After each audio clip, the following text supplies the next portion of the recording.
Good evening. Welcome to the 5-8, where we discuss each of the week's 5 most fucked up topics for 8 minutes.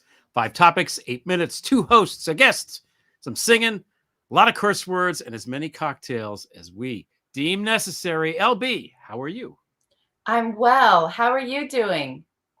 I missed having you in person. I know. It was fun last week. It was fun. It was a good time. It was fun. It was a good time. Yeah. What you drinking? Well, you know, the mayor of New York got indicted. I must have a Manhattan.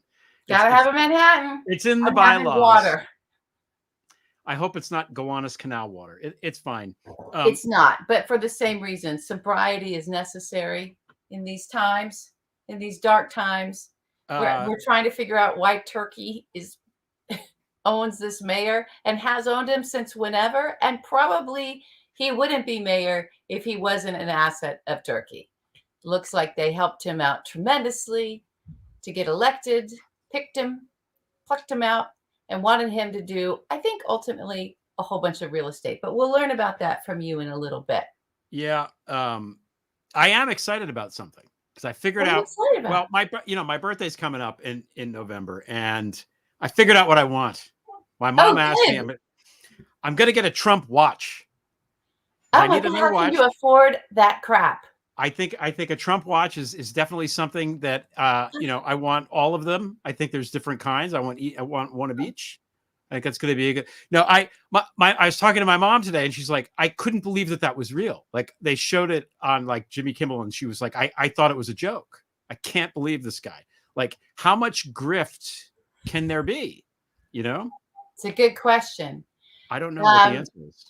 It's endless. The answer is endless. I think I tweeted, once a money launderer, always a money launderer. And I had all kinds of qualifications under the money launderer to just drive the point home. And then I was like, no, it's just sleazy money laundering, right? Because we don't know who's buying these watches for $100,000. It just, come on. It's almost like, I don't know. It must cost at least 99 cents to make. I didn't realize they were so expensive, actually. That makes it even dumber. Like, it's going to be, How many watches does MBS have? Is Jared going to invest in Trump watches with all the money from the Saudis? Is it, We'll see. Well, little known, or maybe people know about it, that, Putin's big thing for a long time, and maybe still to this day, was giving people very expensive, very rare watches. So you could sort of see what oligarchs were in his favor based on what watch they had and how new it was, and can kind of track his lieutenants, his mafia lieutenants, through the watches they wore. Politico, he's trying to he's trying to. It's like bringing back the Fabergé egg kind of thing. Yeah, I don't know. Yeah, exactly. Okay, we should get to the topic. We don't want to keep our guests waiting. Topics. I want to keep her waiting. I mean, we have a lot to say this week, so it's going to be good. I'm excited about it. All right, want to kick us off here? Yep, hit the timer. I got it coming up right here. 8 minutes, go. Okay. Why did Eric Adams continue to take bribes from foreign governments? He didn't want to quit cold turkey. Yeah. Okay. So this whole thing it's both funny and also obviously very serious and bad. But just to go through what happened, because I read the indictment yesterday. It was the funniest thing I've read all week. This guy, I mean, everybody knew he was a scoundrel. He had that larger than life sort of scoundrel personality. Yeah.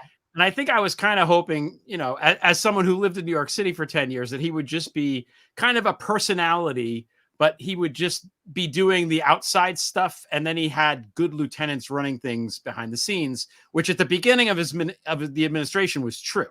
And then people, I think, left after they realized how bad he was, to the, which is bad for the city. So what was happening is hollowing out the people who know what they're doing. He got approached by Turkish nationals who had a lot of money. Okay. And they wanted to give money to his campaign and to, make him a little bit more comfortable in his lifestyle. But New York City has strict laws about this. You're not allowed, a company cannot give money to the campaign.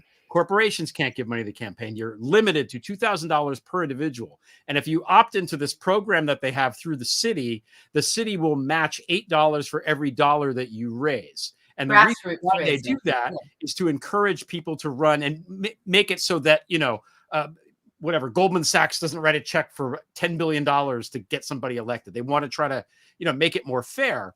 So one of the things that he did, is that he would collect money. And this is just brazenly do this, collect money from these Turkish nationals who had a lot of money, find people to give them the money, and then, be reimbursed by the Turks. That's called a straw donor. That's the name for it. And it's illegal. He had to sign documents stating he knew it was illegal and he wasn't doing it. And not only was he doing it in the least plausible, deniable way possible. Like you read the indictment, you're like, dude, you're fucking guilty. I'm sorry. I know we're supposed to pretend, but I know. Okay. So what happened? What that means is that he stole $10 million from the people of New York City. That's what he did. Okay. Yeah, from his and to get his idiotness elected, to be a terrible mayor for the entire time that he's been there. And then there's other stuff where they're giving him luxury, trips here and there on this airline and bumping him up. They're giving him hotels. Anymore, you'd think he was a Supreme Court justice, but no, he's just the mayor of New York. The thing that's funny to me is if he was, and somebody made this point on I can't remember who it was on the internets. If he was a good mayor, probably people would be less inclined to be like, "Oh, you got to go," because people, if they like you, they want you around. Marion Barry was the mayor in DC, and he was very popular. And then he went to jail for doing crack cocaine, and he got out of jail, and then he was the mayor again. This happens if there's popular people, but this guy's not popular. New York has had a lot of bad mayors. Okay, I mean, Fernando Wood during the Civil War wanted New York City to declare itself a free state and secede from the Union and refused to have any conscripts from the city. There were riots and all this. He was awful. There were, people in the 40s and 50s dealing with organized crime, but this is a different level of bad. So my question to you, LB, is what does this mean in the grand picture? Because it's silly, Erdogan, why the fuck do they care about the mayor of New York? It's silly. And what does Turkey give a shit what's going on with the mayor of New York? So what's your take on all that? Well, I had to kind of dig for a take. I got to be honest. I'm like, Turkey? It is odd. It's an odd nation, but I think it's then it makes sense, sort of reading up on it. So part of what they really wanted was to develop real estate without having to go through pesky, rules. Safety channels. Yeah. Safety rules. And, they have their sights on, and this has become a thing, especially in Manhattan, is just sort of the hollowing out of the city for foreign nationals. And this would be an entire state, right? Which would it's not individual Turkish wealth. It's Erdogan, it's the state of Turkey is to actually own real estate and build real estate and keep it there as their own. Maybe they wanted a consulate that wasn't really, and stick their spies in there. Who knows? They're into compromising politicians. But New York City itself, real estate ends up being like a bank account, for foreigners that want to park their money in America in a way that allows it just to grow and mature. The problem is we have in the city a lot of empty buildings, floors empty, because no one can afford these luxury whatevers. There's not enough people for the luxury apartments that are there. It's not, the city isn't full and thriving of gajillionaires just walking around. There's a lot of money. There's a lot of very wealthy billionaires that own very beautiful places, but to have to develop more, and where I don't even know where they would be developing it, but to develop more, to get around the codes, and to also just park their money over there and park their operatives in New York City, and keep upping the prices of everything, is just a way for, launder some money, have some personal wealth growth.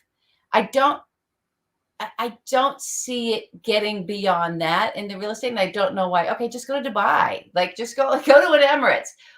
Why are they messing around with New York again? And then the only other thing that come up with that, other than the obvious real estate ploy, is there are a lot of people leaving. It is a complete corruption of a city that is the heart of our financial health and well-being. We know what the attack that did happen on New York City on 9/11 did to our economy, and then got us into a war and did all that. So I just wonder if there's something even more nefarious about, okay, a whole bunch of people leave. We've got Donald attacking the economy if he gets in. Is this a way to have thugs owning a key position to do I'm not talking about a terror attack, but a financial attack, just attacking the heart of our democracy in terms of our one of our big important economic hubs. Yeah, I think that's. I don't know. It's just small. It feels small. However, it's a big city. It's a very important job. And look at that. And a sitting mayor of this hugely important city in the United States got indicted without there needing to be a special counsel appointed. Wow. It's been a bad year for indictments of New York City mayors, by the way. Just saying, we now have two. I don't know. I don't know what de Blasio. Hopefully there's nothing going on with him or Bloomberg, but if we're going to go for three and do the hat trick with these guys, I'm not really sure. The United Nations is also there. I mean, it might have something to do with that. And Nate Silver, no less an expert than the brilliant Nate Silver, tweeted. A lot of people shared this, which is great. Back when he was running, 5 years, whatever it was, I think when he was still in the borough, that he thought that Eric Adams was going to be the next presidential nominee for the Democrats. Oh, look at how clued in it may be a case of them playing the long game like the Russians did with Trump. So maybe that's another thing. Okay. Maybe. Moving on to other even more awful people. So let me set the timer because I always forget for the second segment. Here we go. So JD Vance, because he actually doesn't get enough serious attention. Right. I don't believe. Donald Trump is old as shit. He's probably pickled himself in some way because he seems to be surviving, having the most unhealthy lifestyle possible. And he's still alive somehow. Evil does that. Evil preserves you. Evil preserves you. It pickles you.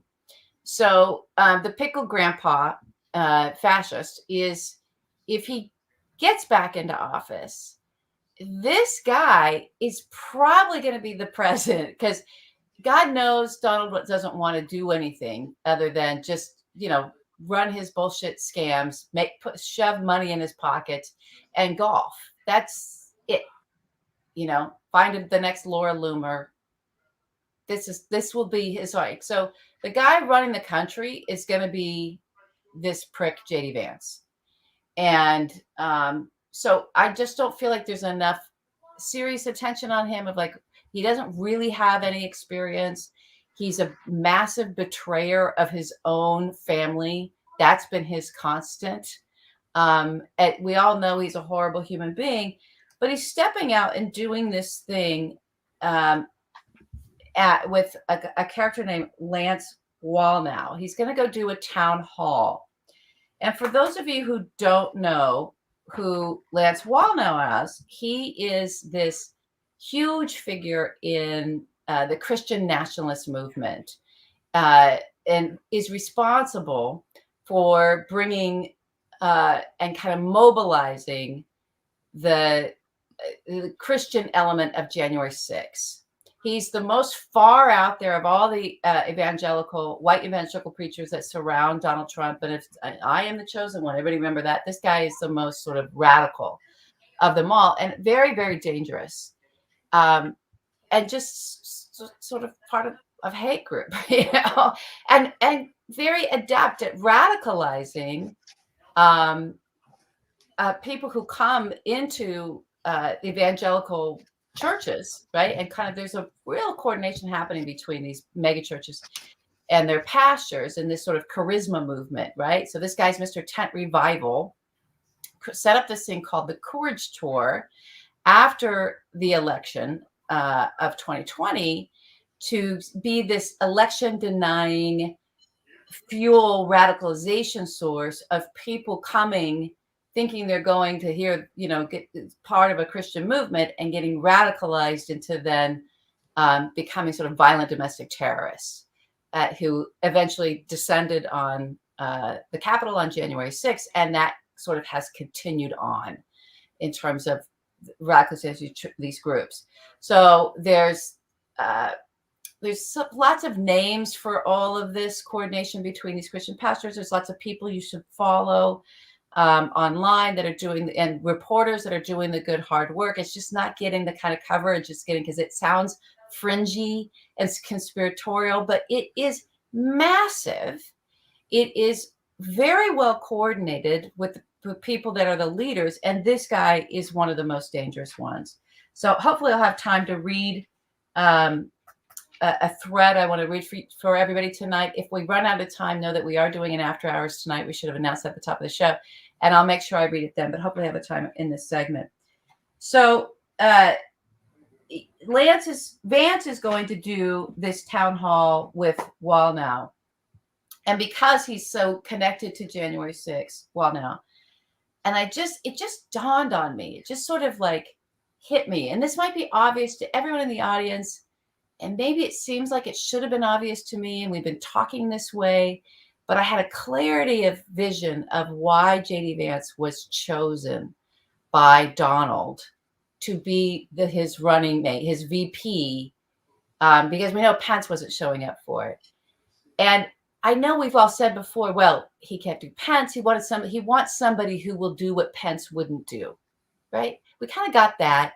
But I think we kept putting Vance off on Peter Thiel and saying, and Junior. And it struck me that this is Donald's pick. This is Donald's pick. I think what happened, this is just me speculating, but what it's sort of like emerging is Vance is the Pence that couldn't be, but we hadn't really looked at what was Pence's role, intentional role for Donald. And he was the preacher. Yeah. Right? He was the evangelical, because Donald knew he's got to have that base. And listen, in all truth, and there's no conspiracy in this. It's very known fact. Lots of reporting around this. The Kremlin, who owns Donald, right? Clearly, and always has since the 80s, has had very targeted sort of active measure going at the evangelical and this sort of, the money-making evangelical movement, right? The ones that are there for prosperity gospel and all of that. They've had their sights on that particular segment of our society for a long time, starting with those prayer breakfasts. We know all of this, right? And it's probably even earlier than that. And it's just been cultivating this sort of sect of America that was very amenable to whatever kind of propaganda they were shoving down their throats. Well, in comes their asset, Donald, to run for president in 2016. And he has Paul Manafort, Putin's guy, Deripaska's guy, who helped run all the bullshit in Ukraine at that time for Yanukovych, long before Zelensky, and co-opt that nation for Putin, or attempted to. And Manafort gets put on Trump's campaign, and the first thing he does is pick Pence. Not just pick him. He engineers a fake, broken down Trump Force One to make sure that he stays the night in Indiana to meet Pence. It was that critical and important that it's this guy. And then you kind of pull back. I pulled back from that and was like, well, I don't know that you can have a fascist sort of, with the goal. The fascist leaders are always crooks or criminals, right? It's all about criminality.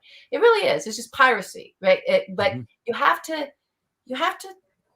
mind fuck the population into wanting that, into wanting an authoritarian. So to topple, the world's biggest democracy, this was a fifth column front into the white evangelical movement in population of our nation, of this prosperity, these big mega churches and this prosperity gospel.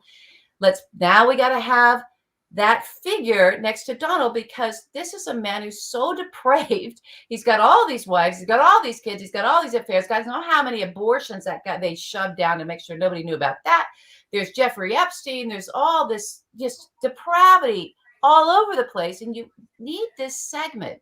If you're going to have an authoritarian toppling of a democracy, a fascistic movement within a democracy, well, if we keep going to come back and say we're like in the 1930s in Germany and all this stuff, is like, yeah, that was a big part of it. It's Christian nationalism. Donald had the nationalism down, but he couldn't bring the Christian adjective into there, the element in there that is the necessary ingredient to pull off what these guys, this big coup, this long running coup. And so it's like Vance and Pence turned out to he had a red line. He did. He didn't do the thing on January 6th. Yep. So I don't know that it was Peter Thiel's just telling me he's taking whoever will be there. I think it's for Donald. And yes, I want the person I need a VP who won't be a Pence. We focused on that. But he still needs the Pence element. He still needs the preacher. He does. I'm not saying Vance is charismatic or he's got that, or he can whisper to that community in the way that Pence did. Pence had legitimate cred in that community. But he certainly is taking care of that element. He's in there with this Lance Wallace. He's doing it. He's doing that role because Donald doesn't want to bother with that. He doesn't want to go be around those people. No. Those aren't his people. The Jeffrey Epsteins are his people. The guy in North Carolina, even though he was a pastor or whatever, that's his people. The porn, we're secretly on a porn site and we're porn sites. Those are the people he wants to hang around. The knuckle draggers that show up at his rallies that he degrades as soon as he walks off the stage, as the reporting has been. He absolutely loathes his supporters, his low information, is uneducated. But he can spend time with them at a rally where they're worshiping him. The most he can give these Christian evangelicals is, 5 or 10 minutes where they pray on him and he does a little ritual. And then he's like, I got to go golf. I got to go be with Laura Loomer. I got to get to my omelet bar. So, I just want to keep it at the forefront. And the Christian part of the Christian nationalist movement is critical. And it's hanging, I believe, on the shoulders of J.D. Vance to deliver. Yeah, I think you're right. I want to read a quick quote that I came across from one of these guys. Okay. Right. The battle which we are fighting today till victory is secured, or to the bitter end, is in the deepest sense, a battle between Christ and Marx. Christ, the principle of love. Marx, the principle of hate. Who said that? Want to guess? No, I don't Goebbels. know. Oh, there it is. Just Nazi shit. It's just straight up Nazi shit. Okay. Oh, all right. So before we go to the thing, I want to read. I have one quote I want to read too. So I just want to read the C.S. Lewis quote from quite a long time ago. Just to sort of put a button on the insightfulness that we can have in this moment. Here's his quote. People turn to scripture not for enlightenment about politics. They ransack scripture for support for their own political party. Ransack, yeah. C.S. Lewis, good. A minister, I believe, evangelical or Episcopal. Yeah, they ransack scripture for support for their own political party. That's what's been happening. That's good. Yeah, that's true. Yeah. So that's one book. I hear there's another book. Oh yeah, I think there is. From a quiet town in Yugoslavia to the city that never sleeps, becomes the year's most irrelevant book. When I was a little girl in communist Slovenia, life was hard. My mother no have Prada handbag. My father no drive Porsche 911 Turbo. The intimate story of an unlikely journey from streetwalker to catwalker. I meet man named Paolo. He promised to help me. He say we'll be best. The autobiography no one asked for by the first lady no one respects. I become Mrs. Trump, number 3. But as they say in Slovenia, third time is charm. Melania. My story, my perspective, the truth. And also pictures of my vajiji. A coffee table book, memoir, and money laundering vehicle by Melania Trump, who is somehow only 54 years old. Melania, coming October 8th. Seriously, this is a real book, actually being published. The cover is all black, and it just says Melania in big white letters. It's like the Spinal Tap album. I'm not even making this up. I can't believe we're living in this absurdist timeline. I don't care, do you? Melania, KMN. Well, there you go. I don't know if people were aware, but it really is a real it's a real book, and it looks the real like trailers for it are less weird than that one, I think. Oh God, yeah, it's really. I'm just so taken aback that she's younger than me. I know, that's the thing, right? It's just like, and nobody talks about that. She's like 30 years younger than Trump, right? Or something. Yeah. Like, it's a lot, you know. And she's too old for him. Yeah. Okay, we've kept our guest waiting long enough.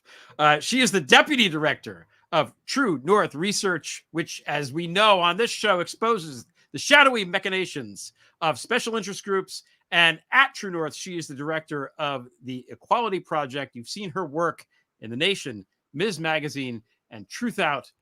Alyssa Bowen, welcome to the 5-8. Alyssa Bowen! Thank you so much. I'm so excited to be here. We're a big fan of yours at True North. Oh, good. And we are a big fan of True North. So yes, we are. Before we get into the topics at hand, talk a little bit about that organization and what it does and what you specifically do there at the Equality Project and what you focus on. Yeah, thank you. So True North, we kind of track the bad actors who are attacking various rights and freedoms and also our environment and how they're doing that. So especially through the courts and not just federal courts or not just the Supreme Court, but also state courts. Which is, I think, a little known thing. But at the Equality Project, we specifically look into the groups that are coming for public education, LGBTQ plus rights, and reproductive freedoms too. Okay, good. We're going to talk about all these things. Do you have anything? You were watching the beginning of the show. Do you have anything to add about JD Vance or the Turkish assets in New York City? Turkish assets, maybe not so much, but I will say that I totally co-sign LB's thought about the role of JD Vance for the Trump administration. I think it's right on point that he was selected because of his appeal to the Christian extremist base specifically, but also bringing in folks who aren't even necessarily extremist Christians, but just like consolidating that Christian right vote and that Trump will be someone that passes their agenda, I think is something that he was missing and would have missed with some of the other candidates that were considered. Yeah. Remember that Mike Pence said when the Access Hollywood tape came out and looks like he was going to lose that support. It was Mike Pence who came and said, we all need to come home. And he just made this heartfelt sort of preacher in his preacher tone plea. So Donald did get to see that Pence had a strong pull in the base and the people that he needed to bring them back to his corner when the most, depraved thing we had at that time broke loose on him. Yeah, absolutely. Yeah, and I think also something that your audience probably knows very well is like the Catholic authoritarians like Leonard Leo and his backers are, like part of this whole like machine to like pass their agenda. And so I think that also kind of bridges support for Trump among that contingency, that like very affluent and influential contingency. And as you know, JD Vance is like a convert to Catholicism. So I think that's even like specifically attractive to that base. How convenient. He hits a lot of boxes for being someone that no one likes, because he's in with the Dark Enlightenment crew, which is all like the Peter Thiel, the quote unquote intellectual wing of these far right people. Curtis Yarvin and those guys who he's friends with. What was the guy's name that ran Masters? Blake Masters. Remember that guy who was running? Yeah. He's one of those guys with Vance. And so he's in that group. He's definitely in with the Leonard Leo radical Catholic weirdo group. He's in with these evangelicals. He's also in with the billionaires, the libertarian billionaires.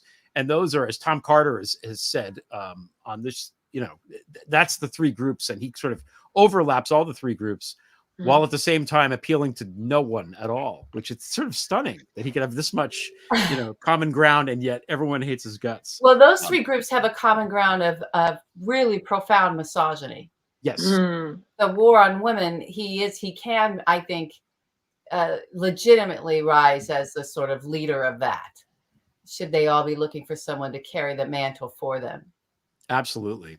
But let's talk about education, because we haven't talked about that on this show. I think we haven't really talked about it at all. So it's not something I'm that familiar with. I know that these people they're trying to take an axe to all public education, because they want to be able to have the federal government pay money so that they can teach like Bible stuff in school, as I understand. And but apart from that, and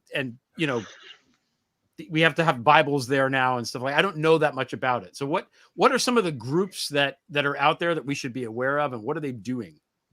Oh yeah, thank you. That's such a good question. So Moms for Liberty obviously is the best known group, and they've been popularized for their fun book bans and quoting of Nazis and things like this.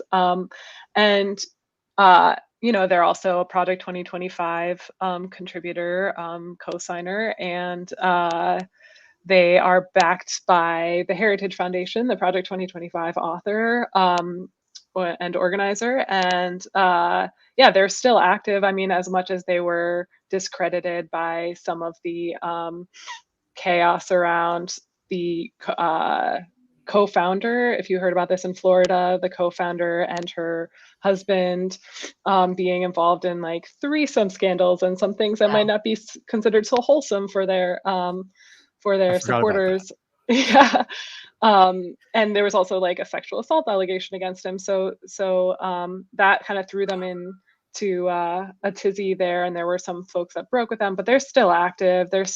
Trump is still really drawing support, I think, from these supposed moms and supposed parents groups that obviously represent fringe parents and not all parents, because this is just my assumption, but it appeals to white suburban women voters.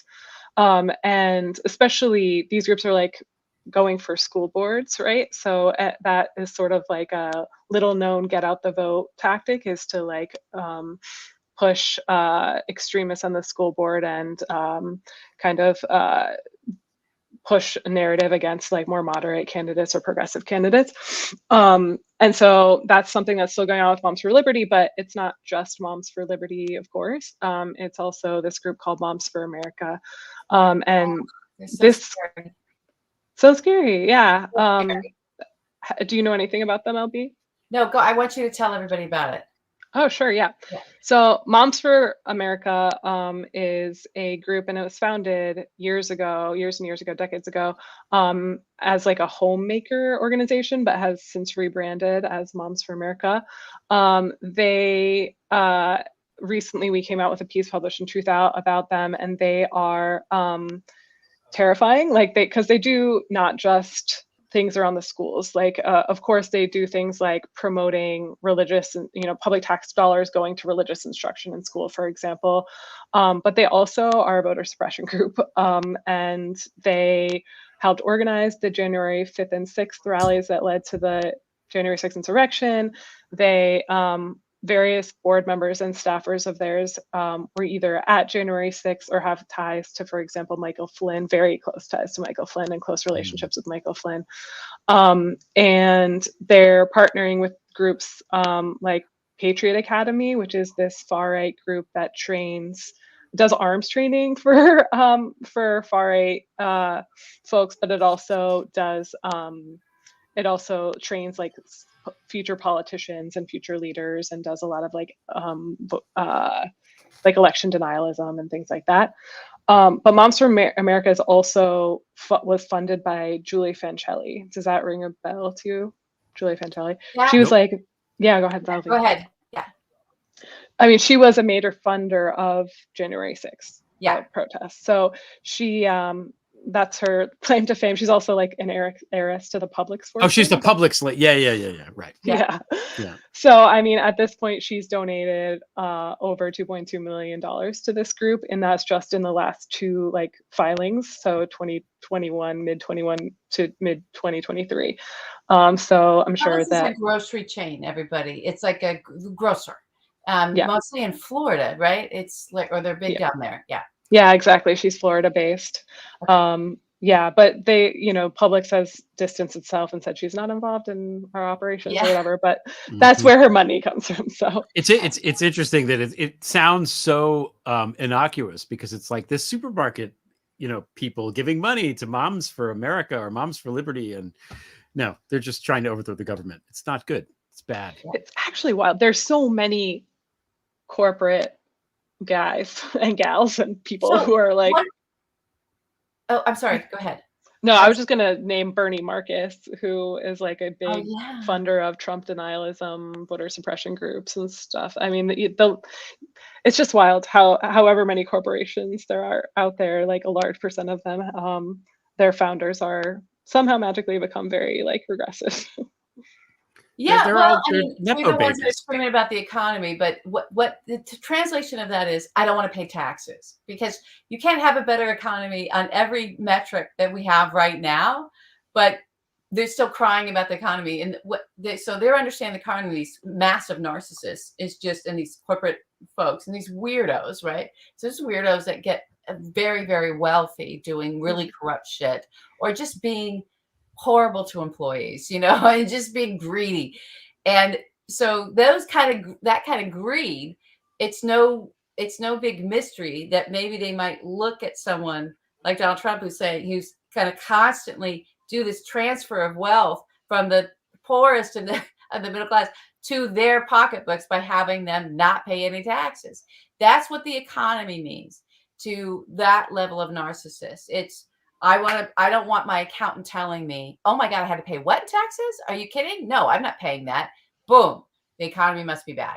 Exactly. Yeah. This isn't a billionaire hate fest. I'm not trying to say, but I, I think there is also the element of like, definitely the taxes is probably like the number one issue, but also, Koch Industries, owned by Charles Koch, who is probably like the pioneer of using dark money and special interest groups to like change policy and alter our democracy, owns Koch Industries, this either first or second privately held company in the world. He, you can imagine like regulation isn't something that he's a big fan of. Not something he's a fan of. No. Yeah. No. So those pesky agencies. But why education? Is it because the dumber we are, like that to me just screams oligarchy. That is like, and kleptocracy. Like we need the base to the education being the threat to actually having a population that is informed enough to challenge the separation of this constant separating of people from what they earn, so that it can go to the wealthiest, right? That we just sort of accept, like serfs, whatever it is they decide to dole out to us. And there's not an educated enough base to rise up. Is that it? Or do they have, what is your take on why education has been such a focus? Is it because they know they can get women white women, and that's a key group, if they just constantly talk about kids, what is it? Why is it so valuable that all Project 2025 is after this, that Betsy DeVos had to come out of that whatever weirdness that she came out. I can't remember that Steve Bannon thing that I can't remember the name of it now, guys, but that her whole family's a part of. That secretive pack, right, of Republicans plotting and scheming. And education is always this thing that they are determined to go after and just dismantle it. Now they just want to get rid of the whole Department of Education. Just get rid of it. So what is it? What value? I love that question so much, Shelby. I've been waiting for you now to ask that question. No, but I think there's a lot of overlapping elements as the answer. And so it appeals to a lot of like far right desires of different sects, right? So you have the sort of, quote unquote, libertarians who want to just get rid of all of our public services so they can, I don't know, do whatever they want to do, which isn't going to be good. But there's that sect which, okay, then they don't want public education because it's tax dollars, and they just don't want to be taxed. And then there's, the far right Christian authoritarians who don't want their children to be taught secular education. Literally, like TPUSA has brought in speakers like Eric Metaxas who say like, the Enlightenment is the source of all evil, and like Enlightenment thinking is the problem in our public schools. Like that, we should not be taught scientific reasoning because it's anti-God and it's demonic. So there's those, like literally those words. And so that's a huge element. And so they, we'll see what happens with the captured Supreme Court. But I think some of the issues that are coming before the court will deal with that. If public tax dollars can get funneled, if our public tax dollars can get publicly funneled to religious schools where these folks can learn not about, scientific reasoning, not math, not whatever, like they say they want them to learn. Yeah, or literature or like history. Like I'm a historian, I have a PhD in history. Like they're not going to be taught the history of our country, they would be taught whatever agenda they want to be taught. That's what happens with private. So that's a cult. Right? That's a cult. It is. And how's the Supreme Court going to rule on this? Oh, I can't. It's such a hard question because a lot of the justices on this court are politicians. They're not actually, fair arbiters. Obviously, your audience knows. Like from John Roberts is just calling balls and strikes. What are you talking about? Come on, he's just an umpire.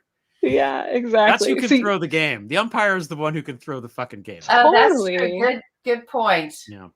Yeah. So it's hard to know with any given case, like if they're going to decide, like for example, there's the case that came before the Supreme Court last session that there's a couple cases that they just like threw back to the states, but then they might get altered and like come back before them after the election so that the court doesn't seem, the MAGA court, because it's tied to Trump, right, is not considered as extreme before the election. And therefore all these horrible decisions, like, I don't know, banning IVF or like, and motivate voters. Won't motivate voters. And so that's just an example of how it can be so political and how like outside forces can matter. So it's hard to know with any certainty, like how they will rule on any given case, but like the trend, obviously the far right faction on the Supreme Court was selected by Leonard Leo for their regressive agenda. Like he has said explicitly that he hopes to turn back our rights to the pre-New Deal era, the robber baron era. And that's what they want. They want no regulations. They want, no taxes. They want no child administrative labor. Agencies. Yeah, right. They want child labor. That was also the period, by the way, in the Catholic Church where the Pope put out the papal bull about how all the Enlightenment stuff was sinful and wrong and all that kind of thing. Basically, the dumbest fucking thing that any pope has written ever, really. Oh boy. Yeah. Eric Metaxas, is he the guy with the beard? Is he somebody else? I can't remember. It's a guy with a beard. I don't know. Empress Muave, motherfucker. That's it. That's just how it goes. Could we talk about Florida for a minute? Because we're gonna it'll lead into the fourth topic anyway. But so DeSantis installs this guy, Christopher Rufo, which sounds like a made up last my name, God. in Florida to run the education system. And I had read about him, and then I don't know, fairly recently I saw a clip of him talking, and my jaw hit the floor, and I'm like, I can't believe that anyone thought it was a good idea to put this person in charge of higher education anywhere, let alone like one of the most populous states in the country. So what is he doing there? What's going on with the colleges in Florida? Like what's happening that we should know about with this guy in particular? Yeah. Florida, poor Florida. I know, seriously. I mean, yeah, we wrote a piece a while back in Truthout again about like DeSantis's takeover of the state school board, because Florida has a state school board. And you know, one of them is Christopher Rufo, and then he has like all these other people too who are tied, for example, to Leonard Leo. So like it's a terrifying and you know, like Seven Mountains Dominionism, if you were talking about Lance Wallnau, LD, Yes. like you know, one of the mountains that these like people, doctrinaires, like want weirdos. to take the word over. is weirdos. Yeah, I like that. that. Yeah. Want to take over and is education. And Yes. so, you know, it's not just the courts. I'm sure ad nauseum your folks have heard about the takeover of the courts by Leonard Leo, but there's also all these, and now he has $2 billion, by the way, like $1.6 billion from Barry's side from another, you know, a corporate weirdo. Yeah, they decided to leave it all to him. Yeah, exactly. So, you know, these groups are, these Leo groups are, now that they have the Supreme Court, coming for other democratic institutions, and definitely one of them is public education. And that's just what's going, like, it's terrifying, but yeah, and Rufo, I guess I don't have a ton to say about Rufo other than he's like another mediocre guy who, like, I think got funneled through this dark money system and made his way up, and he just finally caught something at the right moment that worked for him, which was like attacking education, and COVID hit, and he was like the person there, and they were like, okay, you're now our spokesperson, and he hit onto critical race theory, and that's what made him famous, is like supposed or attacks on critical race theory, making it, you know, blow up into this huge thing that is, you know, critical race theory is not taught in schools. right. And it's just one thing that these folks, especially that are in the education bent, is they love to find a coded whistle, bullhorn they can blow about racism and not sound like a racist, right? And flip the whole script. Oh, you're racist against us. It's a critical element of the white nationalists. They've got to have that.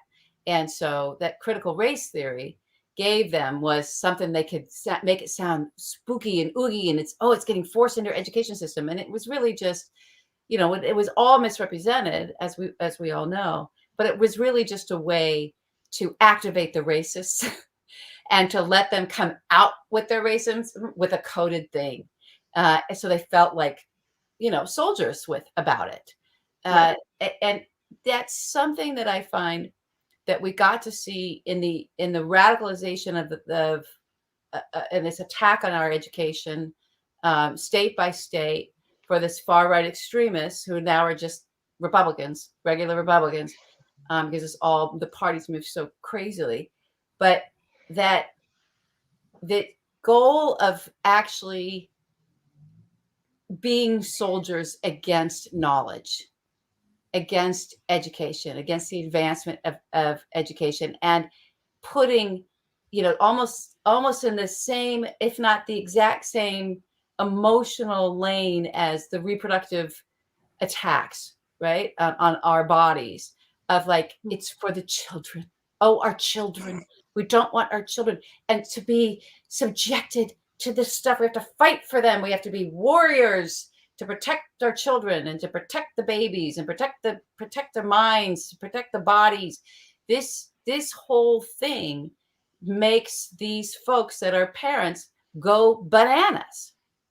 And then you've got Vance coming in on the side, only speaking to those parents.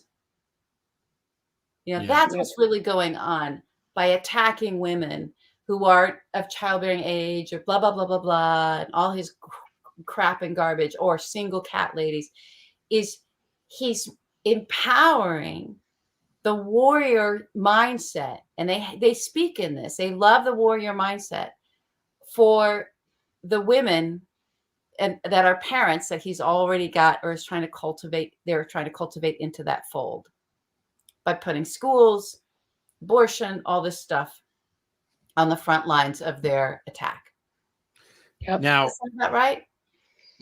Yeah, I think so. And I think schools, again, are like an overlapping priority for these different sects. And I think that, it hits all of them, kind of schools at once too, because it hits all the main issues. Like they're going after sex education and like medical health in public schools because of like supposed conversion of it's not happening, but conversion of students and like giving out of contraception. And then they're, they are coming for like LGBTQ students. They're coming for all these things like within the schools to make sure that these other like modes of attack that they're going after outside of the schools like settle in early, I think. Yeah, this is okay. So before we move to the next topic, you mentioned your doctorate in history. So what's your era? What did you study? Oh Lord. So yeah, and it's not actually U.S. history, but I studied That's fine. Global history, but mostly Europe and Latin America in the 70s to the 90s. Oh, okay. Oh, So wow. Recent history. Yep. Okay. Yeah. Okay. That's groovy. Literally. Yeah, and I studied fascism and anti-fascism, so also slightly terrifying how useful it's been. Yeah, you wouldn't think so. When you leave, you think, just like you saw our opening segment, we thought that we would have had Aileen Cannon taken out of the pool table by now, but nope. She's still the last one giving us the finger every week. She's still the last one. All right, we got to move on. I want to say one quick thing before we move on. Back to the Lance Weil now, and that, the other thing that guy and JD Vance now in there with him, the role that they have now is to, in these swing states, allow churches, the mega churches, and get from the pulpit, literally from the pulpits, or if they have to do tent revivals, they do that. That's what this tour is about. Identifying the population and the in the swing states that they can get into the churches and use the churches to push people to vote for Trump, which is a violation of isn't it the Johnson Amendment? So I don't know. Is there a lawsuit that can happen in that? And how would the Supreme Court rule? I think we all know. But there are laws being broken by these people. And I don't know what it's going to take to actually not have it be some civil lawsuit or some kind of lawsuit that Mark Elias is alone is championing, or maybe a group like yours alone. But for our Justice Department to actually use the laws on the books to protect election. That's part of election integrity as well. There's a reason why that's illegal to do. Yeah. So I just want to remind everybody of that before we move off this topic, that there's a very specific agenda in the swing states to use these pastors and these extremists to convert people in a political way, to vote a way for a very specific candidate and party. We're up against it. We're up against it. All right. Hit the Alyssa, you're cool. You can stay for 8 more minutes here. Good. Okay. Yes. Okay, awesome. All right. I'm going to hit the timer. All right, here we go. Ready? Here we go. We're timering. Okay, we have to talk about the hurricane, which is not funny. It's terrifying. And first of all, I'm last night trying to get news about this thing, and Twitter is so fucked. Elon Musk has fucked it so bad that you can't even get news from it in any meaningful way. It used to be that Twitter would be a very valuable resource, and it just isn't anymore. It's so broken. So that guy needs to be dealt with by the federal government in some way. He's causing real harm to real people now. So this is a Category 4 hurricane, which is bad, that made landfall right near Tallahassee and is now up into Georgia. And there's huge flash floods and Georgia, especially near Asheville, North Carolina, and other places. And there's, again, people are dying. There's mass devastation. So this is a climate change thing. And I know there's hurricanes before, fine. But the intensity of the hurricanes is increasing and ramping up because of the warmer temperatures. That's just the science of it, which they don't want us to learn about, Alyssa, in schools. But that is the science of it. So I just want to make the point here that if Trump is elected, all of the climate change shit is not only is the country fucked, the entire planet is fucked. And we're probably, I don't even know, like we're heading towards extinction at that point because of the climate change stuff. Not only is he going to do that, he's also going to eliminate, because Project 2025, and they want to privatize everything. They want to privatize the schools. They want to privatize the fucking National Weather Service, which has been around since the Grant administration. After some kids died in a blizzard, he started this so that people knew what the goddamn weather was going to be and could be safe. They want to get rid of that. There's also the piece of Florida, which it hates the federal government in every way. Everybody's a Marxist. Everybody's a socialist. And then a hurricane comes that's, give us money, please help us. And we do it, because the Democratic presidents we're not going to give them a hard time. Maybe what it would take is no, fuck off.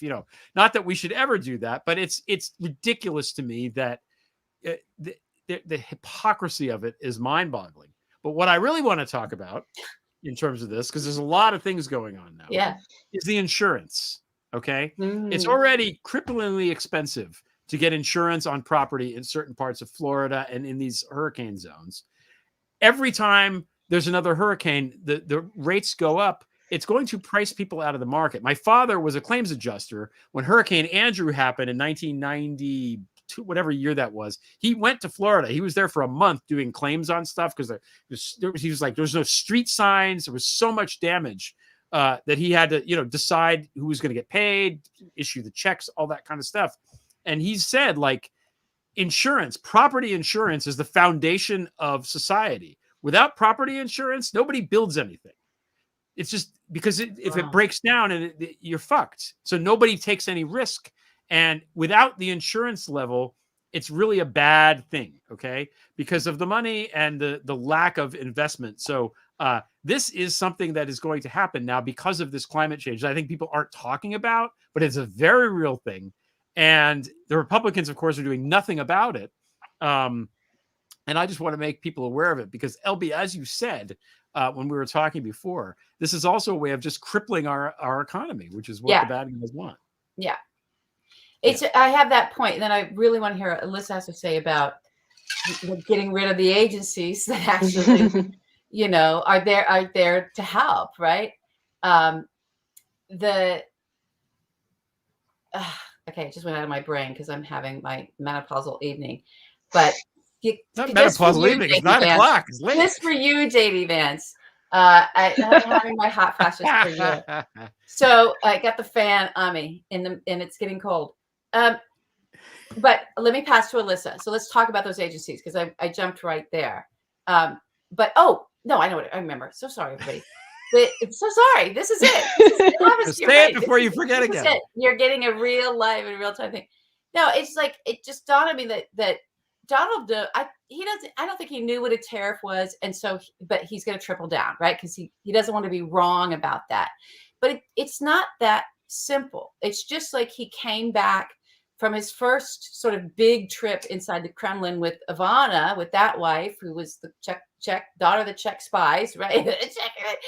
And immediately did an ad and had a whole thing of like, we got to get rid of NATO, right? We got to get rid of it. It's got to be gone. So came back with that at the time communist Russia agenda. Now I think the tariff thing is like, what does Putin want more than anything else? He really truly wants to just wreck our economy. So everybody's saying Trump has no economic plan, but he does have a plan. The plan is a wrecking ball. Take a wrecking ball to the U.S. economy. Make it so we feel pain while he can lift all the sanctions off so Russia can get its economy back. So that is also how you topple democracies. You hit at its financial core. So I just think that's what so much of this is about. And we're not looking at it that way because we keep onesie-twosying it around his idiocy, because he's such a flaming moron in terms of what he presents. But it is about taking a wrecking ball to us, taking a wrecking ball to our agencies, taking a wrecking ball to our economy. Just destroy, and have everybody in a trap about debating whether or not he understands tariffs. Yep. That's my thought about that.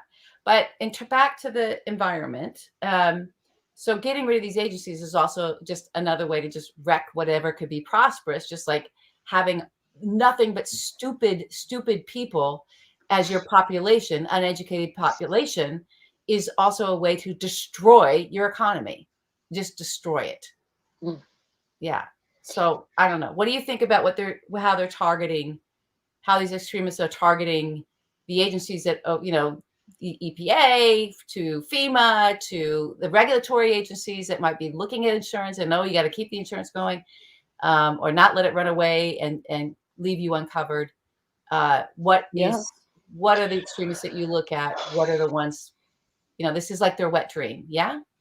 It is. Yeah. I mean, the Supreme Court already has gutted the power of federal agencies, and it's terrifying to think what will happen in the next term. And now the court has given itself basically power to interpret laws and says that federal agencies cannot, and that's going to mean so many things for so many different segments of our society, and it'll be felt on a very real level. And from not allowing abortion, medical birth control over the counter, or over the mail, that with the Comstock Act, that's gonna, that's just one thing. And then there's also deregulation of our food and medicine and water, and the quality is just going to be gone. I mean, so obviously that also will affect agencies' ability to regulate oil companies, who then in turn pollute more, who then in turn contribute to global warming. So I don't see it getting better anytime soon unless we can kind of rein in the dark money forces backed by billionaires and corporations. Well, that should be easy. That's good. We'll finish that by 9:30, and then we'll get out after.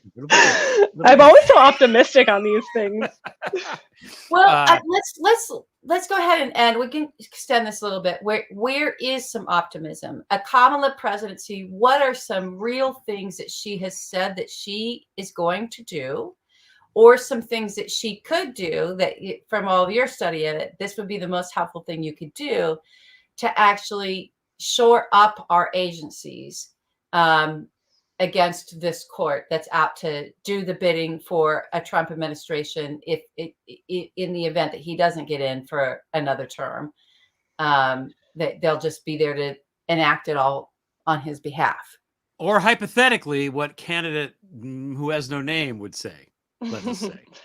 I mean, something really important is reining in dark money, right? So and making the funding of these tax exempt groups more transparent. I mean, that will at least keep at bay some of the dark money and make kind of those groups funding these efforts to bring them to the light, drag them into the light so folks can criticize them appropriately as needed.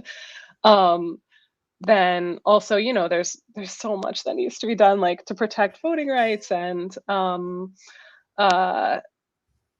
so regardless of political party, because I know you can't speak to that, right? But just some of the things that we can ask for as voters that we need to see start happening on our behalf to protect that which is most valuable to us, like whether we can breathe, whether we can have insurance on our houses, whether or not the food we put in our mouth is, going to be not kill us, that kind of thing.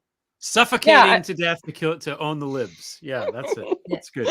I'll also say the court's not lost forever. So right now it's pretty dire, but I mean the next person in power can potentially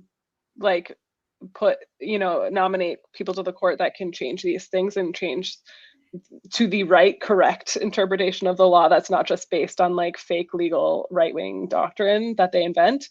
So I think that's so important, and that will happen. That can happen at the Supreme Court level. It can happen at the district court level when there's a president in power that that believes in democracy and global warming and protecting reproductive freedoms and such. So I think that is maybe the most impactful thing is court reform also. And that we need Congress to do that. So, term limits and that kind of thing would be super important, I think. Good. Well, there's a plan on the table for all of that. We just have to make our voices heard enough when we go to vote, so that we make sure that the people that we put into power can follow that plan of court reform. Yeah. Amen. Yeah. Okay, so again, it's True North Research. Yeah, are you on the Twitters? Are you out? I'm on the Twitters. I'm what is my handle? Alyssa Ann Bowen, ALYSSAANNBOWEN. I'm not as active on X because of what you mentioned, Greg. I just think it's a horrible, toxic place now, and I get random right-wing stuff all the time that I didn't ask for. You guys they really know to come for you. You got a lot of bots on you, all of you. It's crazy. It's true. It's true. So thank you so much for taking the time to join us tonight. It was great to see you, and we learned a lot. And come back soon. Yeah, that sounds so great. It was such a pleasure, and look forward to hearing the rest of the show. Thank you. Okay. Bye, Alyssa. Thank you. Oh, she's great. All right. Yeah. She's great. All right. Awesome. I'm going to do this as part of the announcements. I got to move this fan. There. Okay. My announcement is that there's something called memorandum, which I guess is a thing that, I don't know, people read in DC. So my piece today got on the memorandum, which it does sometimes. Oh, good. It's also, I had David Daly, David Daly's been on this show, and we had a podcast we laughed a lot, even though we were talking about really horrible Supreme Court stuff. And so it was fun. But I wrote a thing called, the title is John Roberts Doesn't Want You to Vote, which I think that was. It's amazing. Yeah, I thought I retweeted it, and then I found out that it didn't go, because maybe you should know that. Mm-hmm. That attempts at retweeting your pieces are getting a little thwarted. Oh, yeah. Well, they don't give me anything. They don't give me this. They don't give me that. But I'm on memorandum, Elon Musk. There you go. Yeah, that's the thing. What other announcements might we have, LB? We have an announcement. We do. We have an announcement. You give the day. Okay. I'm going to tell you guys the place. Okay. Okay. So we're having a live 5/8 event in New York City. The first ever dedicated live 5/8 event. The show is live, but we will be in the flesh in a place together, hopefully in front of people that will come to this thing. Yes. We want you to come. That is the hope. And it's on a Sunday. It is. And it's on the Sunday, November 10th, which is the Sunday after the election. So we will either be having a great big party, or we will all be drinking a lot. Either way, we win. Either way, we're going to need each other. We're going to need each other. We were looking at trying to make this is what we've been teasing. We've been trying to make this happen before. And then we just were like, wait a minute, what are we doing? It's going to be so angst-ridden, anticipatory, distracto time. Whereas after the election, we're going to be one way or another. And in either one of those camps, at least we can just sort of process together. Yeah. It's going to be a celebration because Kamala is going to win. But yes, either way, there's going to be fuckery, though, that we're going to need to discuss. So where is this happening? It's happening at this old bar in the East Village called KGB. That's what it's called. That's what it's called. Yeah. Owned by a Ukrainian, by the way. Founded by a Ukrainian. Founded by a Ukrainian, because of course. Let's drink to it. And there'll be drinks.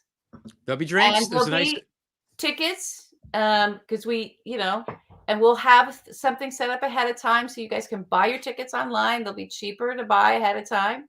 And we hope to see all of you there. And we'll be there with bells on. We'll be there with bells on. We'll have guests. We'll have guests. We don't know who. We don't have that time. We really just figured this out like yesterday. So it's in the larval stages. But, you know, it's definitely happening. We're secured for the venue. We're good for the venue. Yeah. KGB, by the way, I've done a bunch of literary events at KGB in my time. Every time a book comes out, I try to do something there, which is KGB is in an old brownstone, but it's on the second floor. The bar's on the second floor. There's a theater space on the third floor, but they've acquired the space on the first floor, which I think is called Crane's Theater. And that's actually where we're going to be. So that's where we're going to be. So you don't even have to go up any stairs. Yeah, it's going to be right. Just in there. And then, it starts at doors open 7:30. Show starts at 8. And it's Veterans Day the next day. So hopefully people will have off and it won't be so bad to go, you know? Yeah, it'll be great. Okay. We're going to see each other in the city. All right. I want to give a shout out to one thing before we go. One last thing, because I've been talking about the stuff I was talking about, and it keeps, God, I can't stand this horrible, horrible X platform. It's just the worst. It used to be the best thing, and it's the worst. But I want to tell you guys, if you're not following this man, his name is Matthew D. Taylor. His handle is @TaylorMatthewD. I'll put that into the comments. And he is the one that has been really breaking down this whole movement, kind of like what Jenny Cohn does, but he gets in a little bit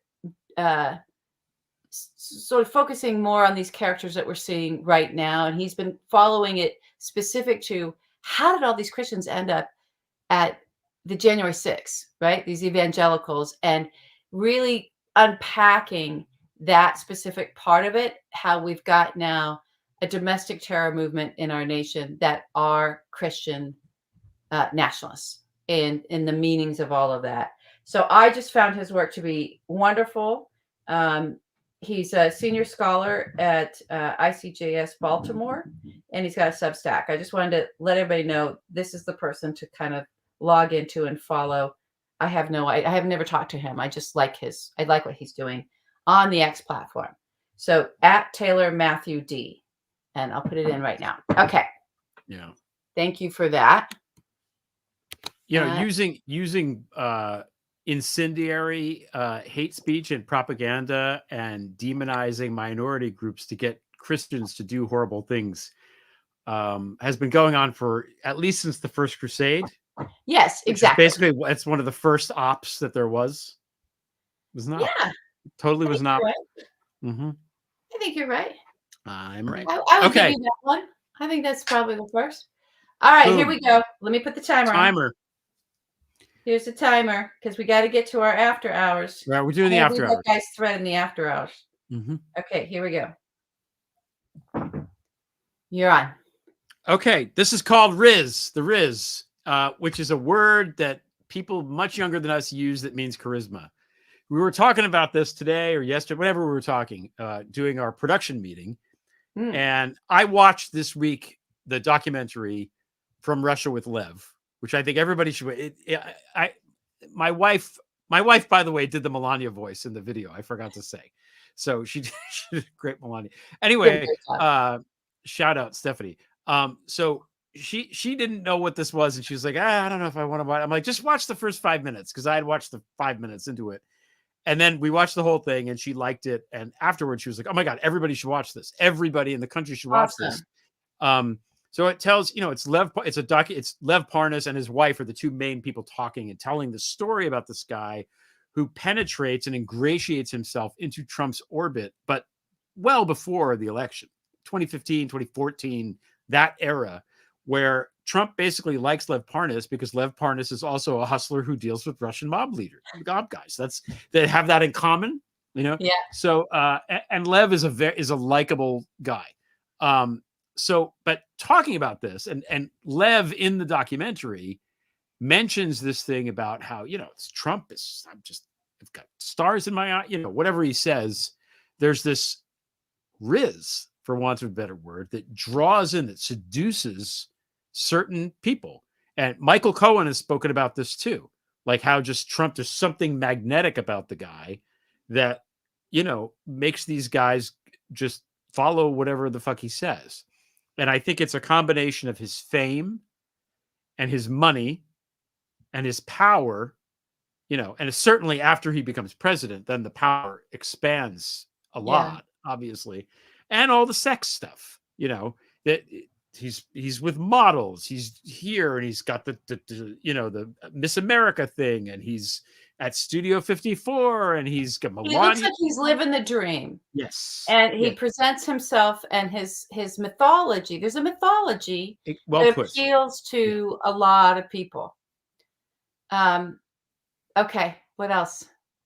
I have some things to say about it. No, that was just the setup, because I think it's interesting. It's something we haven't thought about, because you and I and everyone watching this show, we hate this fucking guy so much that if I ever saw him, I don't know what I would do, but I wouldn't be dazzled by him. I wouldn't be, you know, it wouldn't be like Edward in Twilight where he would glamour me.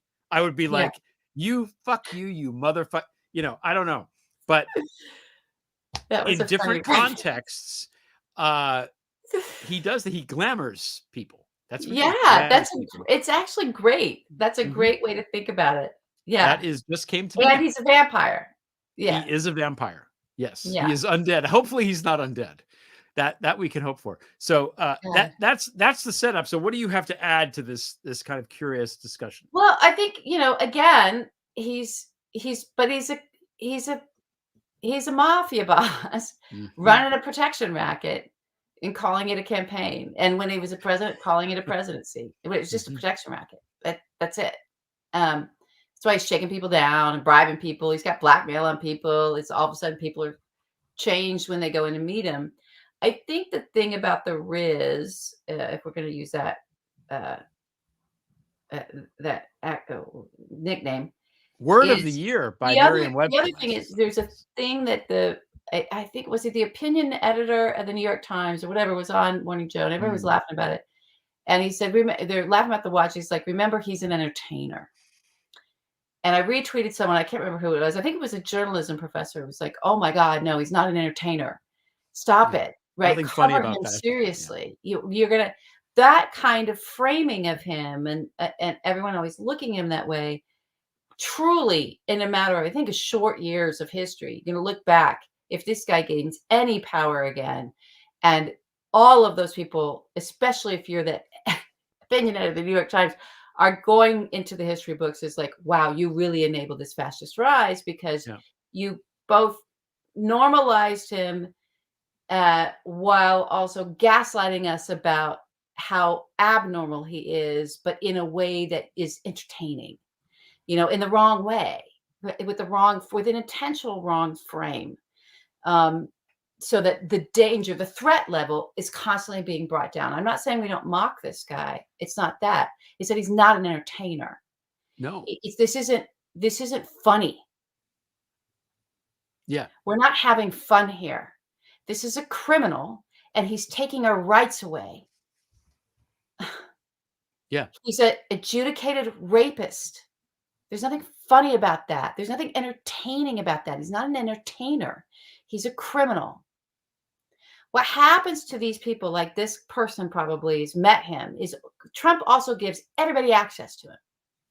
So there's a seduction in that too. If you've got this famous person who's being cast a very specific way from people like us and others saying, oh my God, he's dangerous, threat to democracy, which is all true. Or he's an idiot, he's a moron, he's so stupid, which is all true.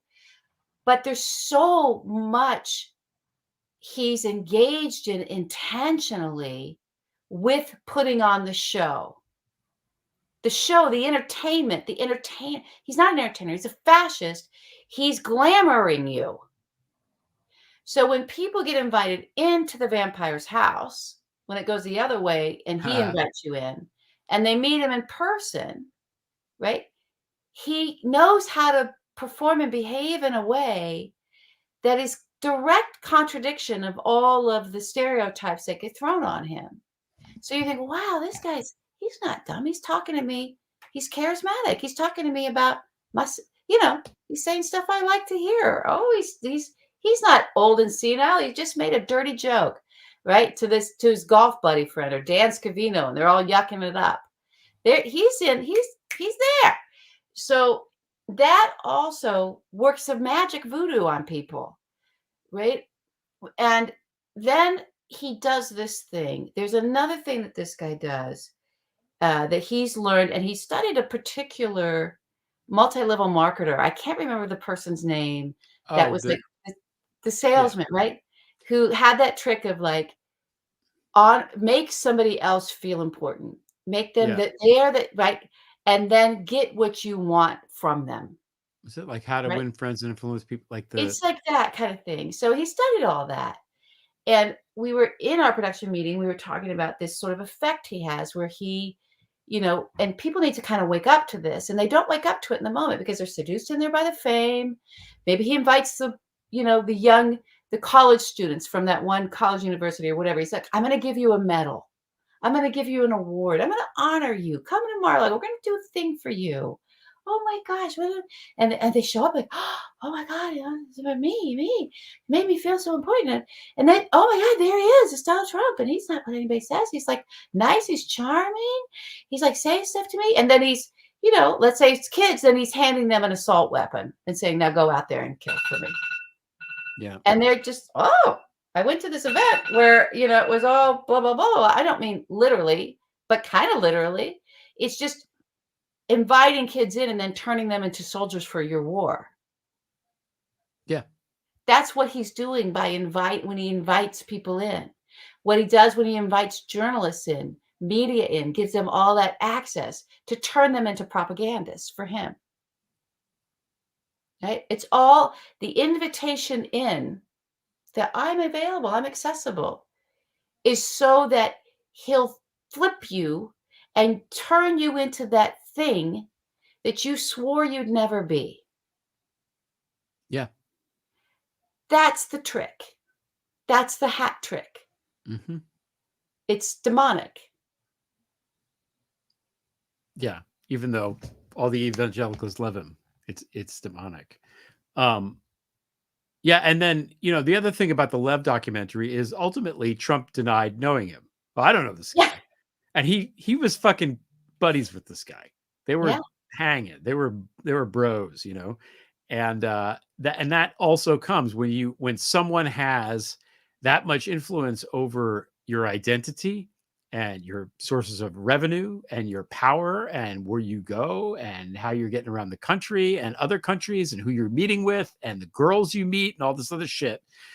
And then they take it away. It's that person becomes very, very, very important, even if you don't want them to. So one last thing I want to say about this, and then we'll wrap up because we have to get ready for the after hours, which our members can come join us if you want to join. And yes, we're bad at this. I want to say right up. We forgot. Join, we're very subscribe. grateful. Yeah. We're grateful to all of you who subscribe and join and create this and maintain this wonderful community that we have in the chat room. We love it. It's great. And we appreciate it and you. Last thing I want to say, I think Scaramucci is another guy that got kind of glamored, right? I think he's spoken about this too. Scaramucci, as you recall, LB, was on my podcast early on. It was like the third or fourth guest I had on my podcast. So I talked to him for like an hour. And he had a way about him that when I left the podcast, I felt like he liked me, and I definitely liked him. And I felt like he liked me, but I was also aware of the fact that it was probably all bullshit. Like, like it was probably just something that happens. And I think certain people have that and I'm not saying that he may well like that. I don't fucking know. Yeah. But there is that you leave the meeting with this feeling of with a positive energy feeling. And that's a real thing, and that's a very small scale. So if somebody like Lev Parnas meets Donald Trump, even before the presidency or all this shit, where he's going around and doing this, the power is vast. It's vast, and it's in his interest to keep it going. Even if he doesn't like the politics or whatever happens, it doesn't matter because he doesn't want the party to end, just like I don't want the party to end, but the party must end so we can go to the after hours. Here, continue. So if you're on this new and you don't know, there is a join, there is a membership. We make it very low threshold, I promise you. And then we do these sort of private chats sort of afterwards. So we're just going to hang out. What do you think? What time you It's want nine. to? I set it for 9:40, so I set Oh, it at the proper perfect. time. I know. Okay. I did something right today. You did a good job. Okay, great. So, and again, if you're new, we end the show by saying and trying to speak a certain thing into existence. Into And, existence. what is that Yeah. thing, LB? Listen, we're going to get through this.